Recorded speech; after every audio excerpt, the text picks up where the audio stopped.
impossible. First of all, you gotta watch Bush. Bush is a cowboy, yo.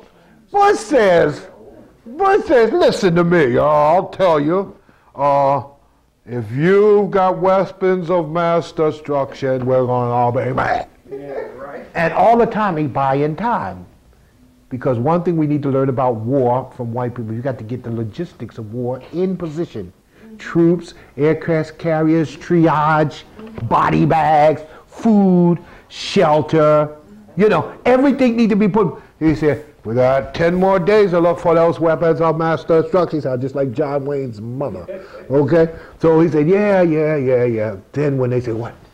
Colin, everything right? Condoleezza, everything cool? Cool? Oh, you're a fine thing, you. Oh, now.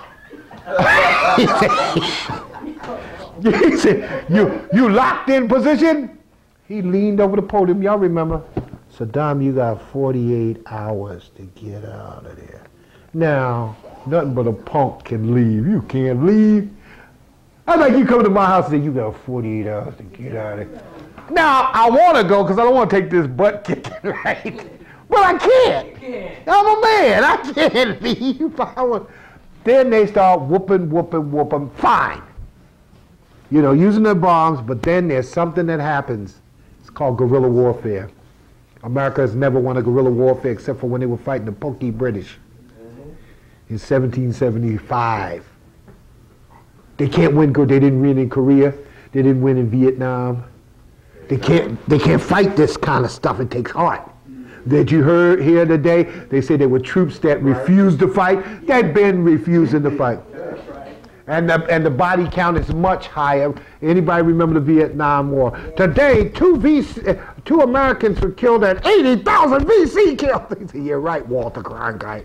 Right, there ain't even 80,000 people in that village. You know what I'm saying? So it's common sense. So what you see, think of a global warfare. Out of chaos comes order. You cannot have order without the chaos first. There's no way, yeah, bro. You spoke on like Bob Marley earlier, you said you knew him. So what do you feel about the attack that's going on with his kids? How they like infiltrating them and turning them against each other. People don't even realize that. How they like trying to break them up. Them not Bob, you know. The thing important about Bob comes from concrete jungle, the dungle, halfway tree. You know what I'm saying? Right. These kids were born in Miami with a silver spoon in their mouth. They're quite spoiled. And we can't expect them to be Bob. Right. Bob said cold ground was my bed and rock was my pillow. Hey, he wasn't lying. He was singing his song of homelessness and hunger. You know, so they're not made of the same things. They don't even understand the complexity of the struggle. Yeah. So what about like the last child, Baby? I think he gave him a bad write-up recently. Because you know his music is slowly starting to change, and he's trying to reach out and build things. They got youth studios in Kingston. That's his idea. To try to do what his father did. Yeah, him and Stephen. Yeah. Bad write-ups in Caribbean Life magazine. Well, who owns the magazine? Whenever you read something, yeah, who owns the mag? Well, you see, Stephen is more grassroots than Ziggy. Ziggy got an album with number white boys singing with him, you know, and all of that. Yeah, them not Bob. Bob's special. I mean, you could sing like him and try to sound like him and move like him and all of that. But Bob had a thing that was transmitted in his lyrics and in his music that evoked the ancestors. That jarred your genetic memory. That's when you're talking about. These people are trying to follow him and them succeed, but they don't know nothing about capitalism and the war. They ain't never shot at them. They live in a good lifestyle, and most of them stay ganja'd up. So, and what tickled me was poor little Lauryn Hill. She, when they told me she was marrying a Marley, I said, she didn't marry him. She just had a baby. She didn't marry him? She wasn't going to. She said no. She wanted to raise. Well, she better, because he wasn't going to be there. I do say the same thing by myself. See, but they're setting a trend to the sistren, and then every sistren has a package, and every brother can't necessarily handle that. You see what I'm saying? When the superstars, it's common amongst that, and these are good young sisters who went through something. And they ain't the first. But the whole thing that happens is makes it difficult, as they face into this, you've got to be pretty secure to raise a child and say, this is my child. Because it is, biologically or non-biologically, all these children are. But if you're not in the ideological position to understand what your job is as a father, you don't have Dr. Mtulu Shakur said, I'm not Tupac's father, because I didn't thus and so, and I didn't thus and so, but he's politically conscious. So the children are confused, and it's beginning to get loose, real loose, you know? And the little girls suffer because then the singing, the popular singing philosophy in hip hop is hit them skins and go. That's it. And we gotta be honest about that, you know? And that ain't the first time, because our people sung Walking the Dog. Right. What was that? You know what I mean? We done our thing now. No. Papa was a Rolling Stone. Oh, wherever he laid his hat was his home. But when he died, all he left was alone. Right. He was. But go ahead, what would you say? I want to change the flavor, because every time I go to meetings with us, you know, we go all around the issues and stuff, and we talk about ourselves a lot, what we don't do. Now, I'm not mad at Caucasians for screwing us. I'm mad at us because we are the only humans here. I don't consider them human. They can't produce, they can't metabolize, they can't come out in the sun. So I don't look at them as our species. I consider you like a warrior. I don't go listen to too many people speak, because you've been speaking for 500 years. The same message. We know the message. Marcus Garvey gave the message. It's the same message. It could be looked at like I'm a pessimist, but I don't see us doing something as simple as lighting a match and burning this shit down.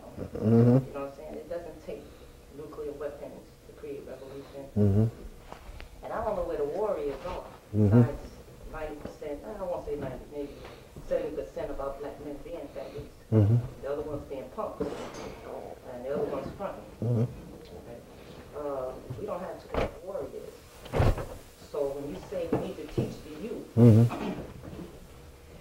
I agree with that, definitely, because they go on after we die.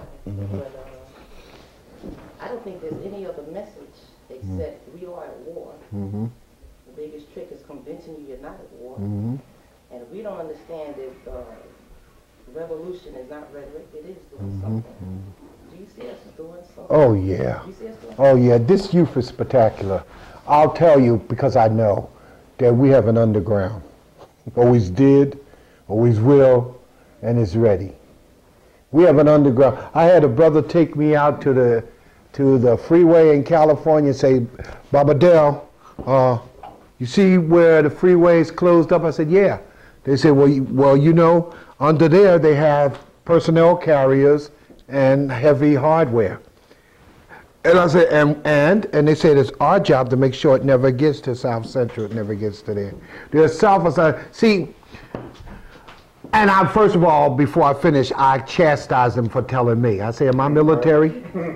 Because I know if they start torturing me, they'll buy the freeway and, ow, man, shit. And they all there, you know, because I'm not a military man. My job is information and propaganda, so you keep that in your cells. But there are cells in the United States that America is scared to death of.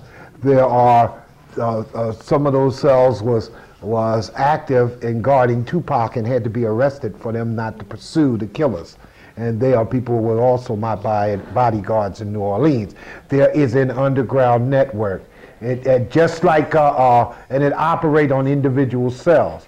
And I'm glad it's not hitting yet, because revolution cannot be pulled off until the people above ground understand what's happening underground. And like in the village, they say, here's 2 bags of rice for the village and 1 for the brothers in the bush. And until we get that mentality to support that, back in the 60s and 70s, we used to be able to move people right on out of the country, all over around the world. We've lost those skills. We're going to re-up them. We got young people who are waiting, and I don't want them to be reactionary and go run out prematurely like we did in terms of the glorification that we did in California, where we used guns to help them close the loophole in the law and use that as a propaganda advantage. only people who came in contact with Panthers, and the 60s was more than the Panthers in there.